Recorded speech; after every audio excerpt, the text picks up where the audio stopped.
Here's the microphone. Is this thing on? Yeah. All communication lines are clear. Clear. Communications are picking up the signal. You are listening to Stay Tuned El Paso with Victor Cruz and Charlie Moreno. The best thing to happen to El Paso ever. It's the greatest thing that's ever happened to me. It's Thanksgiving. We're gonna have a good time. Oh. It's Thanksgiving. Hey, what's up, everybody? This is Charlie Moreno. You're listening to Stay Tuned El Paso with myself and the always absent Victor Cruz. He's actually taking care of some family stuff. It must be nice to have family. But I'm joined here by my old-time friend, Chuy. Say hello, Chuy. Hello, everybody. And so we've been doing this podcast. This is episode 25. And in episode 2 and 3 and 5 and 8, we talked about having Chuy on. And we never really got around to it. So I decided to give him a call and say, hey, it's episode 25. It's a milestone for the show, and it would be nice if you came in. And what did you say, Chuy? I can't believe Victor missed the 25th milestone, man. He's probably buying a turkey or something. Stuffing it. Yeah, we talked about number 25 for a long time, and it's we started in June, and now we're in November, a week from December, and it was a big deal, and he's not here. Yeah, pues Victor. But family comes first, and I don't have one, so it's just me and you, babe. So Chuy's been a longtime friend. He used to do stand-up comedy back in the day. That's how I met him. I met him my second night doing stand-up at the El Paso Main Event Sports Bar and Grill on Lee Trevino. That was with Ralphie May. With Ralphie May, the dearly departed. Yeah, and nice guy. Very, very, very nice guy. Being in the comedy world, I will refrain from any comments, but yeah. I'd just say he will be missed. Yeah. So, good person. He just passed away, I think maybe 3 weeks ago or something like that. I bet you he's pissed because he missed Thanksgiving. He missed episode 25 of Stay Tuned El Paso. He missed his pumpkin pie and stuffing. No, there's endless cranberry sauce up in where he is at right now. Oh, yeah. Tons of butter. Handfuls of butter and one muffin. We are broadcasting or recording from the Nequim Boudoir and Pinup Photo Studio. They've been gracious enough to actually host us and have some episodes recorded here. So if you're looking for any romantic photos for your partner for the holidays, they might be booked up for the holidays. I'm not sure, but if you're looking for anything for Valentine's or any other special day, check them out. They are located at 7100 Gateway Boulevard East. That's by the McDonald's. One of the 200 fat guys. Yeah. That's how you find it. That's where you get the fat guys here. I don't know if they'll probably charge you by the pound. McDonald's and Blake's. So it's on Hawkins and Gateway Boulevard East. If you guys are interested, visit nequimphoto.com for more information. And again, thanks to them for letting us record at their studio. A quick thing right now, the feedback. We got some feedback. We had some comments or a comment from a listener about last week's episode where we talked about Kevin Spacey and Louis C.K. and the sexual allegations and stuff. And she basically left a comment saying that we kind of missed the mark on a lot of points. I did invite her last minute, about 2 hours ago, to come on the show, but she has some family shows, some family issues also. So she's with Victor. She's with Victor. Buying the turkey. So she couldn't make it. It's understandable. It's last minute. But I wanted to bring up a couple of things from the last episode that I listened to the episode again, and then I spoke to my wife, and I spoke to a couple other friends that are female, and they basically all agreed with each other that there was things that were said on that episode between me and Victor that they didn't really think that we did much to address the issue of sexual harassment and allegations and all that stuff. And I want to kind of emphasize that by saying that episode wasn't to try to create any social change or dialogue. It was basically to give our input on Louis C.K., because this is one of the few times that a celebrity that I really like actually has gotten into one of these things. And him being somebody that I would say influenced my comedy, I wanted to kind of put it out there that even if he was one of my favorites, it doesn't mean that I'm going to hold him up to a pedestal and assume that he's a good guy just because I'm a fan of his. So the whole point of that episode was basically to talk about whether it's right or wrong that people make these accusations on Twitter, on Facebook, or whatever. And one of my points was that even though it's important to believe the women and make sure that they don't. Yeah, that'll help. Well, to a point. And that's the thing. I mean, we're trying to emphasize that those accusations, the victims should be believed. However, it's also important to follow that up with complaints to human resources or file charges with the police. It's not just enough to just call somebody no, but see, Charlie, a predator online. A lot of people don't realize that a lot of these people that are in the public eye, when they get behind closed doors, they're still people. Well, yeah, but they're not the person they expected. They're a whole different. A lot of people on stage and in movies and stuff, that's not who they really are. Right. When they get home, they're who they are, and some of these happen to be sexual deviants. I think the Louis C.K. part was different from a lot of the other accusations that we've seen on TMZ or the internet, because and this could change, but up until when I read the story, he never forced himself on anyone. He always asked for permission and told these girls, "Hey, do you want to watch me masturbate?" And then he would jerk off right in front of them. And again, that might be misconstrued by people saying, "Well, you're justifying his behavior." Well, again, if it was consensual, there's really no need to not justify it. It was consensual. I haven't heard parts of the story where people, the victims, alleged victims, were saying that they told him to stop or that they tried to leave. I might be wrong, but from what I read, they never left the room. They continued to watch him. And then years later, they make these accusations. So that's different from the Harvey Weinstein, where he's actually forcing women into sex or groping them without permission. He never laid his hands. Louis C.K. never laid his hands on people.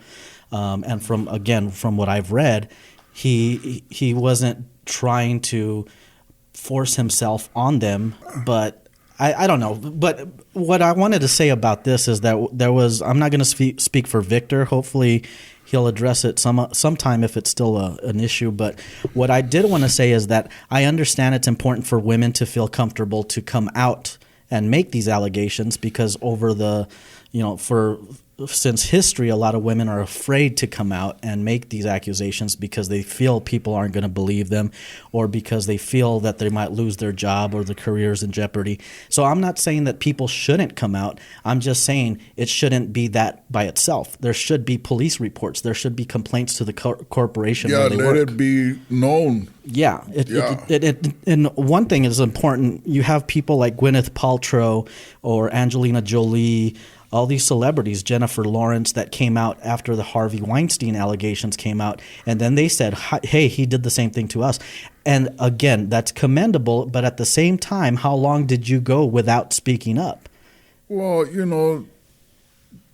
I better shut up. That quick. that quickly into the show.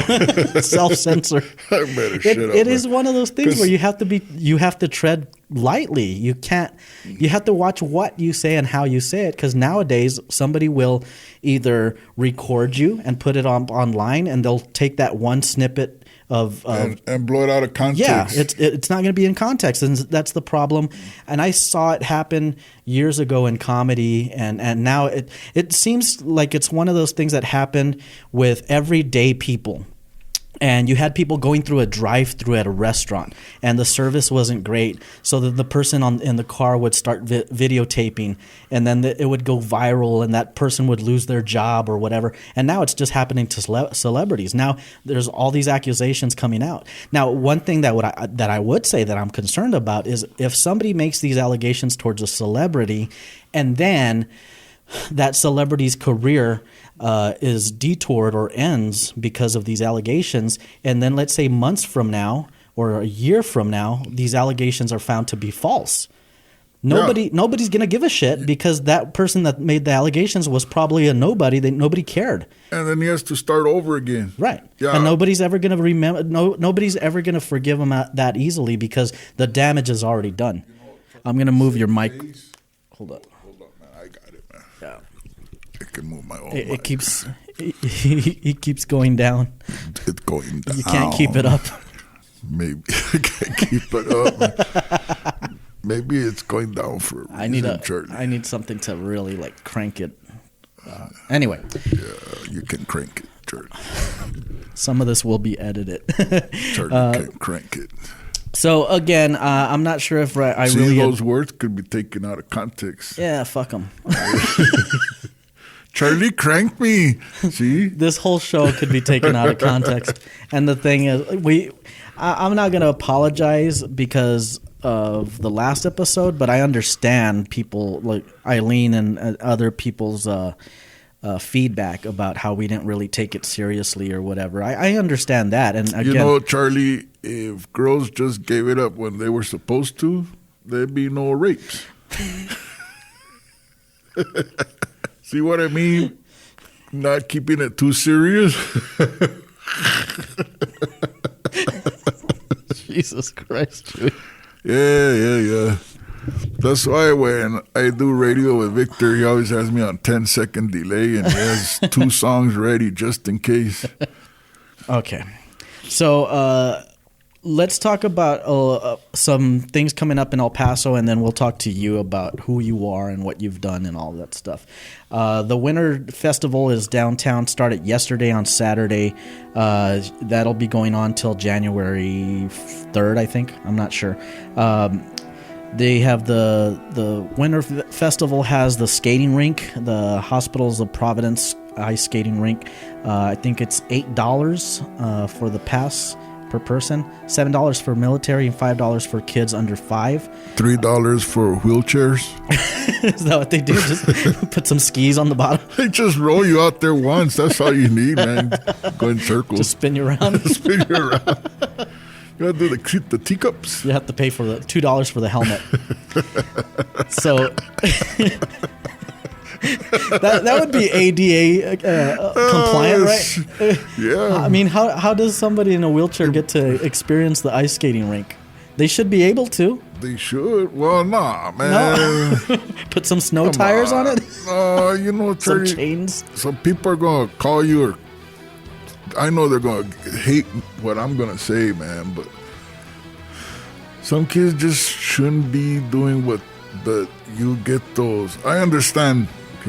I understand. I don't know where you're going with it. What are you talking about? I understand. I want my child to feel like a normal kid. Well, they're not.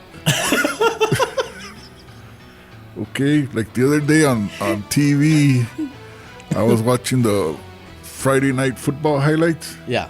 And one high school had a oh, man. They had a cheerleader in a wheelchair. A cheerleader? In a wheelchair. Uh-huh. And, they're supposed to jump and do splits and in a wheelchair. Well, you can still lead a cheer from a wheelchair. But if she if she has to tumble, well, her tumbling would be called a fall. That's it. She just falls. Not even a fall, a flop. Help. But, I understand they want the experience, but, it just... Well, let me wrap this up, and then we'll talk about you, because we have to throw context into that comment. Because you're saying that not every kid... What is it that you're saying? Not every kid is special. Not every kid is normal. Your kid is not special. Your kid shouldn't feel special. Oh, so, man. Winterfest. Eileen's going to call you, Charlie. Come on, Eileen. She's going to find out where you live. So the Winter Festival downtown 2017. Again, they have the Hospitals of Providence ice skating rink. They also have the El Paso Electric Tree, which I gotta say, honestly, it's 30 feet. It's not that big, but it looks way better than the city's Christmas tree. Have you noticed the city's Christmas tree doesn't look like a Christmas tree? It looks like a mushroom, like it's rounded. Yeah, it looks like a Jabba the Hutt tree. Jabba the Hutt tree. I don't know. I get the idea of the city Christmas tree, but I think it looks horrible. I just don't. I don't even know if it's still there. Dude, when I was little, Charlie, when Christmas time would come, well, first off, you would know Christmas was coming because the star would be lit. Now they turn it on every year, and it doesn't pretty much on all the time now. Yeah, for us old dudes, it's not special like it was, because they would only, like my wife, man. Thanksgiving is Thursday. She makes her yams. Yeah. And she only makes them that one day. Out of the year. I can't wait. Fuck the turkey, man. I want the yams. Because it's only that one time a year that she makes those yams. And that makes them special. What about that light every day? It's like eating beans every day. It's just like that. Just like... After a while, you're like, there's the beans. Yeah, there's the beans. So do you think they should do it like before, where it was, like a month before Christmas or something? Yeah. And then... and then turn it off after New Year's, the way it was. Oh, gotcha. Yeah. I remember as a kid, but I don't remember what that, what the timeline was. Yeah, and then at the placita, they used to have these little mechanical... elves making toys, and it was cool for kids. And they even had a phone line where you can call Santa. They do have the new the Celebration of Lights, which is, I guess, their official light ceremony. That's going to be on December 2nd. Begins 4:30 on Saturday, December 2nd, according to the Parks and Recreation Facebook page. That's when they say that it's going to happen. So I think this year they're adding a lot more lights, and there's a lot more decorations and stuff. I was there last night with my wife. It looks really awesome. They have a new little cafe there at the plaza where you can get hot chocolate and different types of things. The homeless people are gone. You don't see them. Well, they just gave them new clothes. They just moved them. They rezoned some alleys. So they closed the subway too. They closed the subway. More subway in El Paso, and no more public restrooms. That's how you keep homeless people out. Well, that was the subway. Yeah, remember? Right. Yeah, you would have to go downstairs, and then somebody would tap on your shoe in the stall. Oh yes. $5. Get us masapan. I'll trade you masapan for a blowjob. Okay, do I give you the blowjob or the masapan? Because I need the masapan to get the taste out of my mouth. Oh, man. So that's the Celebration of Lights on Saturday, December 2nd, 4:30 p.m. And again, you can check out the El Paso Parks and Recreation Facebook page for more information. And the Winterfest is actually going on right now. You guys can go out. I think that's going to be going on till about December 3rd, January 3rd, I believe. So, Chuy, you already talked about handicapped people. You already talked about sexual allegations and all that stuff. So tell the people, who are you? Because this is an audio podcast, so they can't see you. They can't see me. We might have some video, good. but so tell people a little bit about yourself, because you actually are disabled, right? Yeah. And can you tell? I have a crushed spinal cord. Yeah. And how did that happen? When did that happen, and how? One day I did a show for Bill Cosby. And he offered you a drink. Yeah. He said, "Ooh, you feel like Jello pudding." No, actually, I used to work right after high school. I started working at the newspaper. And to make a long story short, I got hurt there. And I ruptured 3 discs, which went forward instead of sideways or backwards like they normally do. Yeah. And all 3 hit my spinal cord. And where they hit, it saw the nerves to all my organs and stuff. Wow. And it's... So how old were you back then? I was 25, man. 25 years old, damn. 25, and then after my second surgery, the second one lasted 13 hours. Because the first one, they only found 1 disc. They didn't think it was 3. So they went back in, and after the second surgery, they kept me in a coma for 6 days, and when they woke me up, they told me to move my feet. You couldn't. I couldn't move them. Then they told me to move my arms, and they wouldn't move either. So I was a quadriplegic for about 3 months. Wow. At 25 years old, that's insane. Yeah, man. I was pissed, man. I was pissed at everybody. I was pissed at God. A lot of emotions come through you, man. Yeah. You get pissed. You don't... Why would this happen to me? You know, why? Charlie, one night, my friend Hammerhead, may he rest in peace, he was killed in a car accident. They gave me a 4-hour pass from the hospital, because I went to the rehab hospital. Yeah. And I told the doctor, don't do it, because these dudes aren't going to bring me back in 4 hours. And sure enough, they brought me back at 5 in the morning. Mm-hmm. But they took me to Prince Machiavelli's. Yeah. I don't know if it's still around. I don't know either. But they bought me all sorts of table dances. And I told them, dude, you're wasting your money because I can't feel a thing. What did they do? Give me those dollars back.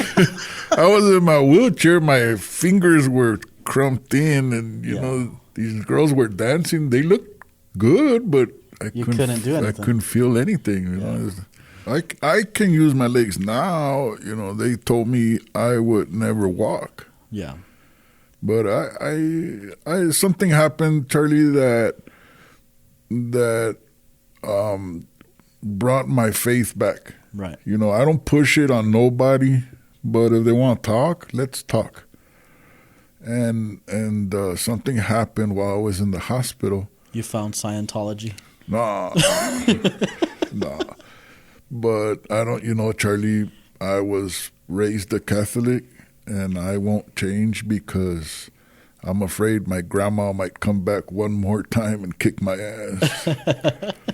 Because, man, if you knew my grandma, she's been dead since 75, and I'm still scared of her, man. Wow. She was mean, man. Yeah. I tell you, Charlie, when my grandma was little, a snake bit her. Yeah. And the snake died. No shit, man. Her finger, they cut her finger off so the venom won't go in. Then the snake died, man. Wow. Yeah. So I've known you since 1999. I used to, after we met. No, it was before that, man. No, my first time on stage was 99. In June. Yeah. June of 99. This was early 2000s. It took me a while to get the store going. Yeah. And when it started working, everything was doing good. The Twin Towers went down. Right. After that, no one knew what was going to happen. So they didn't have that extra money to spend anymore. Yeah. Instead of spending $50, $60, $80 a month, I can only spend $20. Yeah. And, that doesn't cover the rent. And I tried to keep it going, but only one more year I lasted, and that was it, man. I mean, there was this time that I'll omit some important information, but I remember one of the customers, one of the customers came in, and he had a gap in his teeth. And we always used to give him shit. We always basically bullied him. But it was part of the ambience of being at this. Oh, man, I forgot about that, man. And so we were always ragging on him, and he would take shots at us. And we were just going all back and forth. And I remember somebody asked him, what's up with the gap in between your teeth? And he just kind of shook it off and just looked away. And then you had this look on your face, and you kind of squinted, and you gave this little grin, and everybody looked at you. You said, "That's for the vein." That's for the vein. And everybody, it took a couple seconds, and everybody was like, "Oh my God!" We were laughing our ass off. Oh, but there was a little. You kind of omit some information, because if people knew, they would be like, "Oh my God, that guy should have called the police." No, well, get this. There was a kid there, man, and he was in high school, and he said that to a girl. Oh, and the teacher heard it. And oh, in school? Yeah. Oh, yeah. One of the guys that used to hang out at the comic book store. Yeah, and he told it to a girl in school. Oh, that's right. I remember. And they suspended him. Yeah. Because Isaac. Wasn't that his name? No. I can't remember his name. Ah, man. I remember. I thought it was Isaac. Tall guy. No. He used to have a friend, Will, I think. Yeah, Will became a cheerleader at UTEP. Oh. Yeah. That pobre Will, he tried to get girls and tried. Oh, my God. I remember one of the stories. The first time he went down on one. I remember the first time Isaac got laid, man. He ran in. I did it. You did what? I'm a man now. I'm a man. I was like, hey, high-fiving him and shit. Oh, man. I might have to edit some of this out. He couldn't do that at home. Mom, guess what I did? This was a boys' club. I mean, it was fun, man. Yeah, it was fun. There was a couple of girls that hung out, and I actually have a VHS tape of one time when I was recording with a camcorder or something like that, and I actually have video of us just sitting around talking and stuff. And there was one of the girls that used to hang out there all the time, because some people would come in and exchange trading cards, Magic the Gathering cards, or comic books every now and then. I got a satellite system from people trading comics. I got a PlayStation. I got a shitload of games. Yeah. Like the movie Barbershop, where that dude would come in and say, "Hey man, give me this $5. That's how it was, man. Yeah. I bought my a boxer. Remember my dog Pelona? Yeah. Somebody came in, you want to buy a boxer? Yeah, man, I'll take her. It was So what happened? Because I had actually moved to New York by then. To a park bench. I had moved to New York. This dude's got balls, man. He said, "I'm going to New York," and he did, with $300 in his pocket. I stayed at the Y for a few days and ate nothing but hot dogs.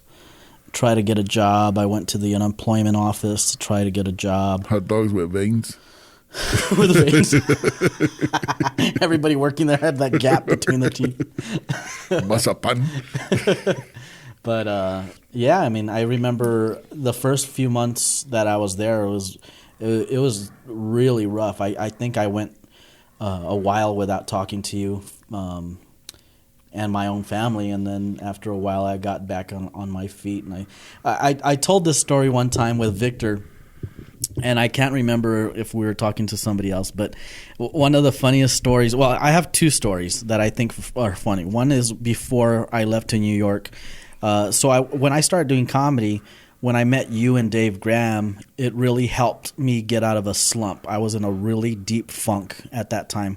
I was depressed and I was suicidal. And so I was hanging out at your shop a lot. Every week I was there probably 3 or 4 or 5 times a week. And I used to work at a car wash on Giles. Yeah. And sometimes I would walk all the way up to your shop, and sometimes I would take a bike or the bus or whatever. But I was riding my bike to and from work every day because my car messed up and everything. So again, this was part of the real dark funk that I was in at the time. So my car broke down. I was riding a bike. And one time on my way home at night, I was riding home and a car actually hit me and hit the front end of my bike, and I basically crashed and my bike was done. I just didn't have a bike. So for several weeks, I was just walking to and from work, just to work each way. And it would take me sometimes an hour and a half to walk each way. So I just didn't have the time to go. And during that time, because I no longer had the car, I no longer had a bike, I was in a deep depression. I was a mess. And I remember the bus didn't pass through there. Right. It would take the same amount of time to get home on the bus than it would walking. Yeah, there was no East Side terminal. No. You had to go to downtown and then back the other way. And I remember you called me. You left messages, but I would always get home really late. On his beeper. There was no cell phones back then. It was a beeper. A beeper. And by the time I would actually get home, it was really late, so I didn't call you. And again, I was really depressed. And I remember one time you left messages nonstop, and I finally called you at the shop. And you were like, "Hey, fucker, where you been? I haven't seen you a few weeks, and how's it going?" And I told him, "Oh, dude, I've just been real depressed." And you were telling me, like, what's the matter? And I told him, "Oh, I've been really depressed, and I've been walking to and from work. I don't have my bike anymore. My car broke down, and I'm going to get my paycheck, and I'm going to cash it. I'm going to go buy a gun." And then you told me, you were quiet for a couple seconds, and then you tell me, "Shh. Well, hurry up, because the pawn shops are going to close." The pawn shops close at 5. The pawn shops close at 5. Hurry up. I went from having tears run down my face to not being able to breathe from laughing so hard. And I remember, "Hey, fucker, I'm just kidding. I'm just joking. Are you there?" Yeah. I actually, from where I was halfway home from work. I turned around and went right back to your shop. Yeah. And I think you gave me a ride home that night. Yeah. And honestly, that one day, I can't say that I would have actually done anything, but that made me laugh so hard that it brought everything. It made the gray turn into color again. And when I got back there, I had been crying the whole walk home. I was just so fed up with everything. And when I got back to your shop that evening, I just felt like everything was fine again. And for those of you that like Charlie, you're welcome. And those of you that don't like him, sorry. No, I didn't even realize that. I thought he was just fucking around being Charlie. You know, "Hey, I'm going to shoot myself." Oh, fuck it, do it then, man. You know. But hurry, the pawn shops close at 5. Because Charlie was a real dark comic. You know, he'd take you places where nobody would. He'd talk about child abuse and stuff like that. Yeah. And he'd find a way to make it funny. You know, you know how a lot of people say comedians are hurting on the inside. Yeah. And it's true. You know, they bring a lot of that pain out to make people laugh. And that's what that's what Charlie would do.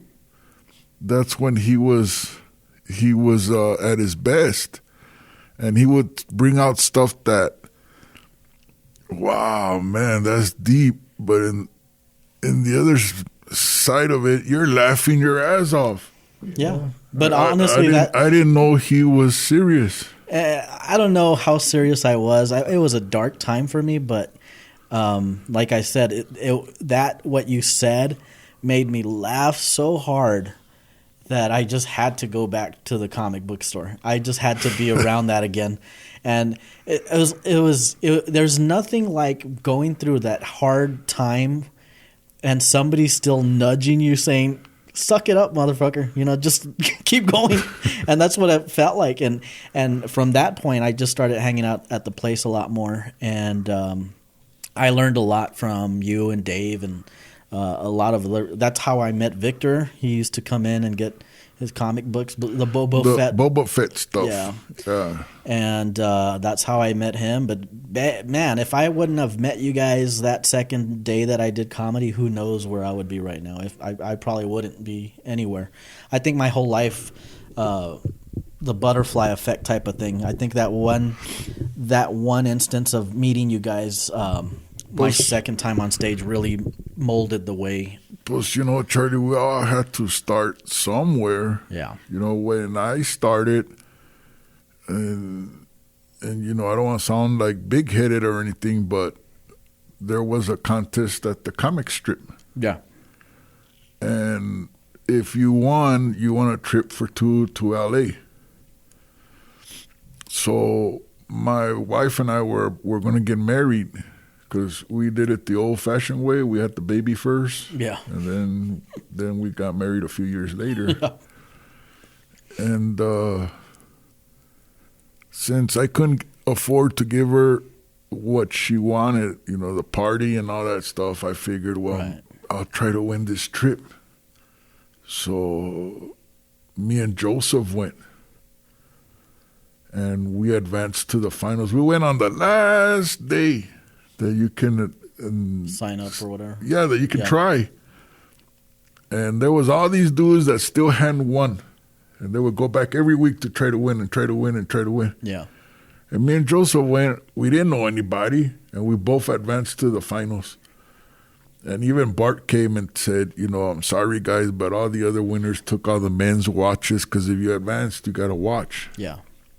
All we have is these female watches. I said, well, I got a woman. Give it to me. I'll give it to her. And Joseph took it to his wife and stuff. And then we went to the finals.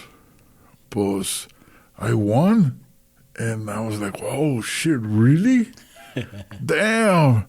So when we're outside, all these guys are, hey, congratulations. And they started asking me comedy questions like, hey, man, where do you do your open mics? I was like, what? Yeah. What? What? Yeah, man, where do you do your open mics? What's that? They said, well, how long have you been doing comedy? Altogether? Yeah, about 8 minutes. So what do you mean? I go, well, last week was my first time and today's my second. And Charlie, they turned around and walked away and they didn't talk to me. Yeah. So I was like, fuckers, if you don't like me, I'm going to make you respect me by what I do on stage. Yeah. And Joseph was the one that gave me a lot of tips, man. He told me a lot of stuff. And I know what it's like to do that, so I pass it on. I'm not going to be one of those that, fuck you, man, learn on your own. And yeah. There's plenty for everybody, man. Yeah. And so you closed your shop into December of 2003? Yeah, 2002, man. 2002, wow. Yeah, a year after the towers went down. I had been in New York for a while already at that time, and I was working 2 jobs. I remember I got my first cell phone. Up until that time, I was calling you from different payphones and hoping that you would answer because there was no caller ID really back then. Caller ID. And so I would call you and Dave and sometimes my mom or whatever. And so when I got my cell phone, for a while I was calling you on the cell phone, but I don't think that you noticed it was my cell phone. It was just a number from New York. No, well, I didn't have caller ID, man. Well, that was this was 2002, and but I remember after a while I had not talked to you, and then I finally got a hold of you, and I called you, and I remember what happened. So I called you and I left a message saying, "Hey, Chuy, it's Charlie, and I'm trying to call you, but I lost my phone, so I'll try you again some other time."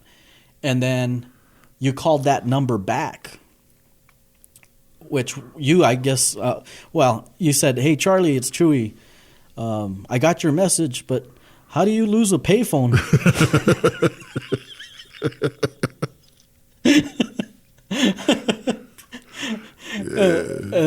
It's hard for me to comprehend that much time has passed, and sometimes I have problems like accepting that I'm this old now. Like I'm 39 now, and I still feel like I wish I was 39.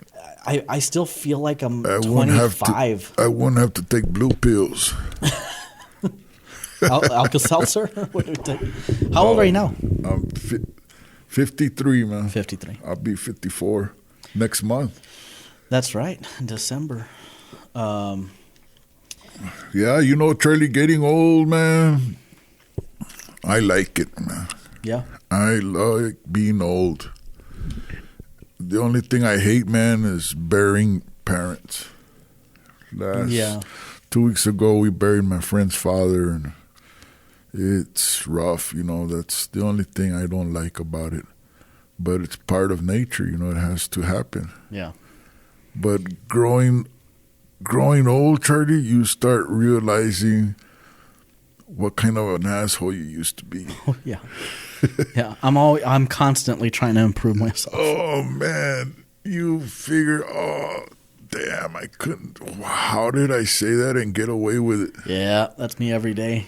Yeah, I have flashbacks of things that I've said. I'm like, oh, that's. I'm sure I said something in the beginning of the podcast. That next week I'm like, fuck, did I say that? And then there's words that you could say back then that you can't say now. Right. I used to do a joke that belonged to Crazy Legs. Yeah. And I told him the first time I got to work with him, if you don't know Crazy Legs, look him up. Chris Fonseca. Crazy Legs Fonseca. Look him up on YouTube. He used to do this joke, and the first time I worked with him, I told him, "Chris, are you going to do this joke?" He goes, "Oh, I forgot about that joke." Mm-hmm. I said, "Well, you do it, man?" He goes, "I'll do it just for you." I go, "That's my favorite one you do." And he says, "Well, since you like it so much, you can say it from now on." And I go, "Really?" He goes, "Yeah." So that was the one about the retarded boy in the back of the hospital. I don't remember. You don't remember that one? You can't say retarded boy anymore. When he goes, "Hey, that looks like you." And he goes, "Fuck you, I'm not Mexican." Remember that joke now? Yeah, I remember. Yeah. "Hey, Tommy, that looks like you." Fuck you, I'm not. You can't say retarded anymore, man. No, you can't say that, or you can't say the F word. Oh, fuck that, You know, Charlie, one time I was working the comic strip, and I did that joke. So of course it was funny as shit, man. And I'm waiting at the lobby between shows, and this lady comes up and she tells me, "You should be ashamed of yourself. Do you know what it's like to be retarded?" I go, "Pues no." Does anybody in your family? She didn't say the word retarded. Mentally ill, and I said no. And she said, "Well, you should be ashamed." And I was thinking about it, and I was like, that's true.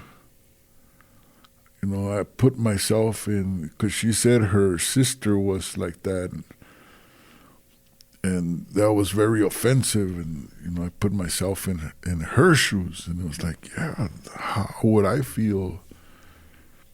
So I went outside to smoke a cigarette, And two dudes walked up to me. And they said, "Hey, Chuy, that retarded boy joke. Oh, that was the funniest joke of the whole night. Thanks for doing it. Ha, ha. Huh, Stevie, that was funny. Ha, ha." And Stevie went, "Yeah." It was two retarded dudes telling me they enjoyed it. And I was like, fuck that lady, man. Fuck her. Then that's when I realized whatever you say, you're going to offend somebody. Especially with smartphones, especially with the internet, you have a whole collective group trying to find bad in everything. Oh, shit, Charlie, can you imagine if the Untamed Shrews were out now? I had a story I was going to post on Facebook about the Untamed Shrews. God, because man. When some of these stories started coming out that people had been accusations of sexual misconduct or whatever.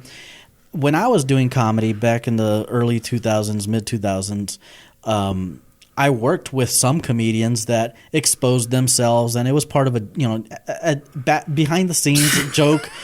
I can tell you tons of stories of Joey Diaz, tons of Coco Diaz jokes. Yeah, the picture they might did.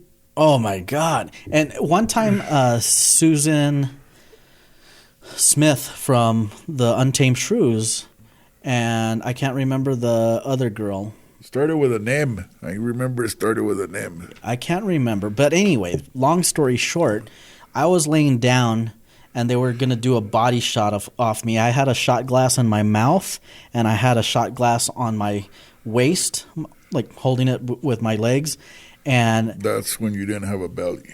Yeah, I was way thinner back then. Me too. And so we did this photo, and it was funny, and they took the body shots, and it was fun. It was funny. But after the photo, one of them, I won't say who, but one of them started to massage my genitals. And she was like, "Hey, take a picture of this." And everybody around, again, this is a comedy club. The staff, the bar staff, I'm laying on the bar with staff all over the place, and this female comedian is over here grabbing my junk and trying to get me hard. Hell yeah. She's trying to get me hard in front of all these people and asking them to take a picture. And back then, when I was doing comedy, and this, I think I can speak for a lot of comedians that were doing comedy in the 2000s at comedy clubs professionally.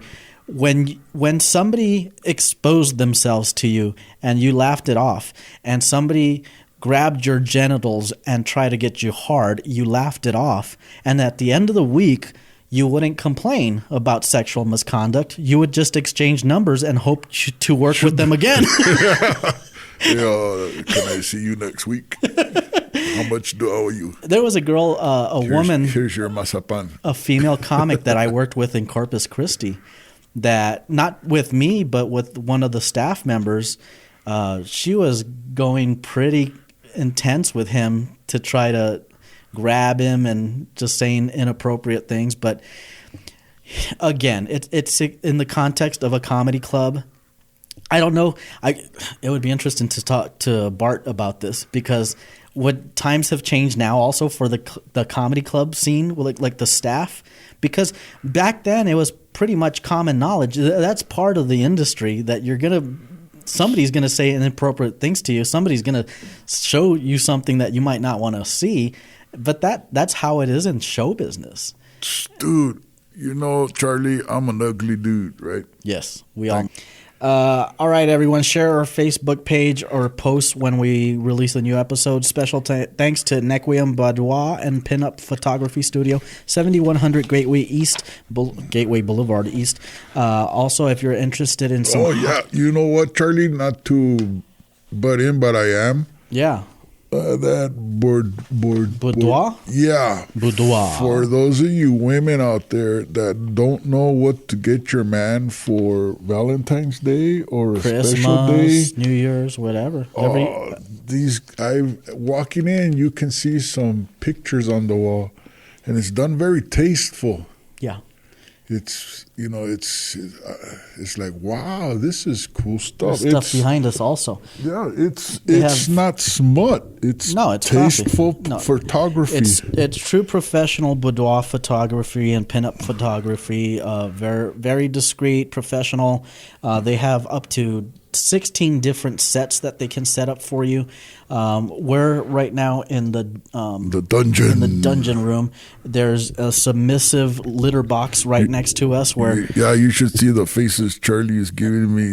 Don't leave me alone with this dude. It's basically a large wooden platform with different steel eyelets, and you can put shackles and rods through there. And we also have a big tie-up structure right behind us in the shape of an X with straps and all sorts of cool stuff. Very well built. But you guys can contact Nequim Photo at nequimphoto.com. Like the X from Juarez. They have whips. They have that one's King Kong size. Corsets. They have all sorts of it's different done, stuff. Like I was saying, man, it's very tasteful, man. It's not smut. It's fun. It's a good time here. It would be a great gift from, man. If I got one of these from my wife, that would be cool. Yeah. Yeah. It's a nice studio, and they also have a couple different galleries. You can come by and check it out. Make sure that you reach out to them by email or phone call. Give them a call at hold on. Skip that. I'm not going to give out the number because then they'll get way too many phone calls. I'll just edit this. But check them out online, nequimphoto.com. Also check our show notes for the link to their website, and we'll be sharing their page on our Facebook page as well. Nequim Boudoir and Pinup Photo Studio. Thanks for letting us use your place to record. 7100 Gateway Boulevard East. And again, whenever you see our episodes up on Facebook, please share them, like them, tell your friends, your family. If you don't like the show, tell your enemies. And we'll see you next time. If you have any advice for any show topics, if you have a story that you want to share with El Paso, send us an email, info@staytunedelpaso.com, or on our Facebook page. If I offended somebody out there, good. And I don't mean it in a bad way. I mean it as in good. It means you're still alive. Yeah. You know, you still have a mind. You're not one of those that goes with everything. Last night I was driving to Bassett Center to pick up my wife at 7:30, and I couldn't believe the traffic that was out there. Oh God, I hate the traffic. I was like, does this happen every Saturday? That's how long it's been that I've been out, man. Fridays at 3:30 it starts. Man, I couldn't believe all the cars out there. Oh, it's just too much traffic. Yeah. That part of the freeway, like around Hawkins and Gateway West, is not built for the fountains. No. Because that's where all the congestion is. And then if you go further down, I mean... Yeah, the fountains fucked it up. It's already bad as it is on a regular weekday, but now that the holidays are coming after this Friday, oh my God, I'm staying away from there. Stay away from the freeway. Yeah, just it's not worth it. It's like when you go to the movies at Tinseltown, you know, you don't drive down through Zaragoza. You're going to be on the line for a while, so you go through Rojas, through the back. I haven't been to Tinseltown in years. I've been probably... I like it because you pay for one movie and you can see three. I generally just stay away from the east side now. I just stay away. It's too much. I end up wanting to hurt somebody. Yeah, because everybody's too stupid now. It's just too much. When you get older, Charlie, you realize how stupid people really are. and you get frustrated. You know, Charlie, I'm taking I don't give a fuck pills. Because I told my doctor I'm getting so pissed off that it's affecting my pressure, and he gave me some. It's called Lexapro. And you know, I call them I don't give a fuck pills because really you feel like you just don't give a fuck. I need to get some of that. You want some? I have extras. Zero fuck pills. Zero fucks given. I give it. You know, Charlie, what really pissed me off one time was I was at a grocery store, and the dude's packing my groceries, and he's throwing the wrap at the girl that's doing the cash register. Mm-hmm. And he's telling her, you know, I know where they have real cold beer, and let's go have a beer. And you know, he's throwing his moves on this girl, and in my head, I'm thinking, fucker, just pack up my groceries. Yeah. I got to get home. You know, that's when I realized, oh, shit, I am old. But I agree with you. I agree with you. I'm the same way. And I'm a lot younger than you, but I just get so annoyed. And I try my best to keep my mouth shut. But it's like every day there's at least one instance where I'm fighting with my own mouth to just don't say shit. And I'm just so frustrated. There's two kinds of people in the world, Charlie. Stupid people and not stupid people. That's it. That's it. I think it's more fluid. I think it changes day to day, moment by moment. You might be the non-stupid group, and then 2 minutes later, you're in the stupid group. You join the other side. You know, Charlie, this past Christmas, my wife and I got cell phones. Yeah. Finally, you know, my in-laws who are in their mid-70s got a cell phone like 10 years ago. Yeah. And we just got ours this past Christmas because when we did the defensive driving, we answered the phones so much. And it was all the people, a lot of stupid people. Oh, yeah. You know, one time, Charlie, this lady called up and she, you know, right away, she doesn't ask, do you speak Spanish? You know, if they do that, then, señora, you know, ¿cómo le puedo ayudar? But when they take it for granted that you automatically do. Yeah. You know, and this lady called and she goes, Dan las clases hay en español. And you could tell she was pissed. And I told her, no, señora. So ninguna de estas clases son en español. No, señor, no damos clases en español. ¿No dan clases en español? No.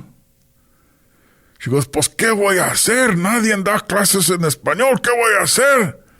Digo, pues, aprende inglés.